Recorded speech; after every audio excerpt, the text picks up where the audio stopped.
Hello, this is the RPG Crawler, and welcome to another Indie Game Friday, where each week I take a look at a different independent computer role-playing game. This week I caught a game that's been out for a few years on sale, so I decided to take a look at it and see what it was like. It's a little retro number called Dragon Fantasy: The Volumes of Wisteria, developed by Muteki and published by Choice Provisions. It was released on Steam way back on April 9th, 2015. Dragon Fantasy: The Volumes of Wisteria is a pretty typical pixel art retro RPG inspired by old-school console classic RPGs from the 8 and 16-bit eras. However, it doesn't go the usual RPG Maker route, which is a good thing, and it does have a few things that set it apart from other RPGs in the same class.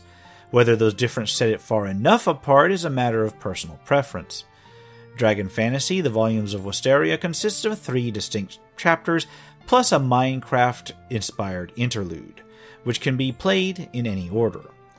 Each one pretty much encompasses a story related to the others. In terms of plot, I'll stick with the first chapter's introduction, which simply starts with the Queen Becca going to pass the crown onto her son, Prince Marlon. The ceremony is interrupted when a dark night and some monsters leap out of a portal. They move to take the prince away, and Ogden, a retired knight and the queen's bodyguard, leaps through the portal in an attempt to save the day. He ends up scattered into another land and must fight his way back to his land of origin and then onward to face the Dark Knight. The other 2 main chapters follow different characters, each with their own part to play in the overarching storyline. Graphics and gameplay alike are torn from RPGs of ages past. Exploration in towns and dungeons consists of an overhead, tile-based view reminiscent of pretty much every tile-based RPG retro game ever, with NPCs that can be interacted with by moving beside them and hitting a button, as well as things such as chests, pots, bookcases, etc. that can be searched or examined in a similar manner. In towns, NPCs are represented by their own icons, as is pretty standard with the genre, but in dungeons, monsters are also represented by similar monster icons that move when you move, allowing for a bit of planning regarding sneaking past encounters that you don't necessarily want to deal with. Moving off of a dungeon map and moving back onto it will reset all non-boss monsters on said map, allowing for a bit of grinding when you find it necessary. The Overworld Map is somewhat similar, although it more resembles the overhead map from Final Fantasy III, with a tilted view that pixelates the tiles a little bit, but represents them on a 3/4 plane. Furthermore, the overworld does not have monster icons on it to represent encounters. Rather, it uses the pretty standard old-school random encounter system that offers no warning before suddenly an encounter happens. During exploration, you may open a system menu that allows you to see the current stats of your party, use items from their shared inventory, cast magic from any magic using characters' slots, change equipment among characters that can equip items at least, or review the quest log or bestiary. Each character can theoretically equip 4 pieces of equipment: weapon, shield, armor, and helmet, although these are limited by that particular character's abilities.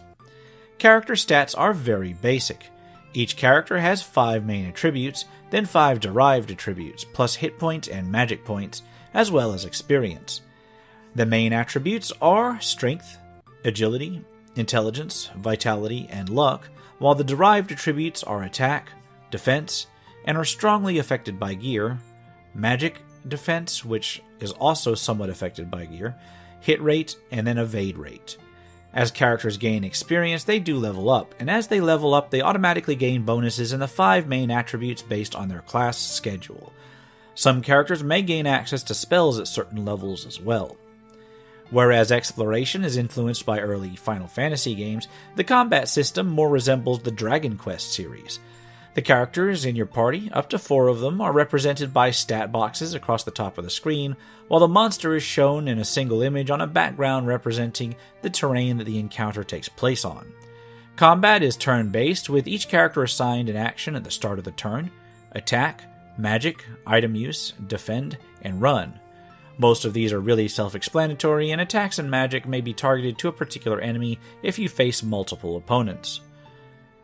Once enemies are defeated, experience and gold are gained based on the enemy in question.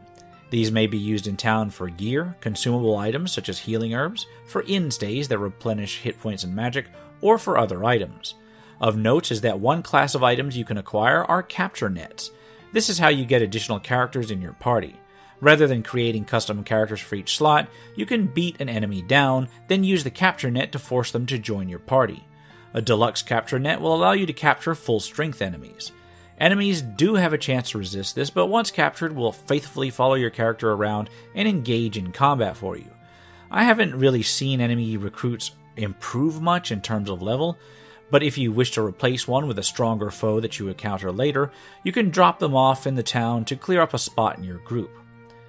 The game also uses a save slot system, which involves going to towns and going to the church where you talk to the priest and save the game, similar to the Dragon Quest series of games. Now, aside from the monster capture mechanic, it's a quaint throwback to console RPGs of old, with a mix of exploration and combat right in line with the 8 and 16-bit era classics. There can be a bit of grinding involved in some areas if you're aiming to get the best gear from each town, but it doesn't seem critical to do so. The writing, whether it be the storyline and character interactions, or even the various monster attack and defense forms, tries to be humorous. And the problem with this is that a lot of times these retro RPGs with a touch of humor tend to be a bit hit or miss. I found Dragon Fantasy to have a few more misses than hits, although there were some genuinely amusing moments from time to time. The writing overall isn't bad, at least from a technical standpoint, although the storyline is a little bit generic, which is better than I've come to expect from most such retro games. In terms of graphics and sound, the graphics are actually well done for the retro pixel style that they use, and they're colorful, popping well, and making for a decently put together look and feel for the game. The music, on the other hand, I found to be a bit repetitive and, to be honest, slightly obnoxious. And I usually don't mind repetitive music in these sorts of retro games. I had two main problems with the music. The first was that in an attempt to make it sound like the classic 16 and 8-bit eras, the tones were sometimes a little bit shrill. And the second major problem that I had is that some of the tracks, in fact many of the tracks, just didn't seem to loop right. There were notable breaks where the loop occurred, which made for a bit of a jarring experience over time. I know a lot of people usually just turn the music in these sorts of games off completely after a while. I don't, as a general rule, but this is one of the first ones I've played where I actually wanted to. All in all, though, Dragon Fantasy is decent for what it sets out to be. It certainly does manage to capture the look and feel, and even the playstyle of the retro 8-bit and 16-bit era console RPGs from the classic era, for better or for worse. I would have liked to see the ability to evade monsters on the Overworld Map as well as in the dungeons for a more cohesive experience, although I can understand why that wasn't done. Aside from my issues with the music, I think Dragon Fantasy falls a little bit on the above-average side of things. I would probably only recommend it if you can catch it on sale, however. And on that note, I'm going to wrap it up here. This has been the RPG Crawler with Indie Game Friday Dragon Fantasy, the volumes of Wisteria. I'll leave a link to its Steam page in the description below. If you like what you've seen, remember to leave a like, comment if you've got any feedback, and subscribe for more RPG content, both tabletop and computer. If you're feeling particularly generous, I do have a Patreon at patreon.com/rpgcrawler that goes towards supporting this channel and these types of reviews. Until next time, take care and goodbye.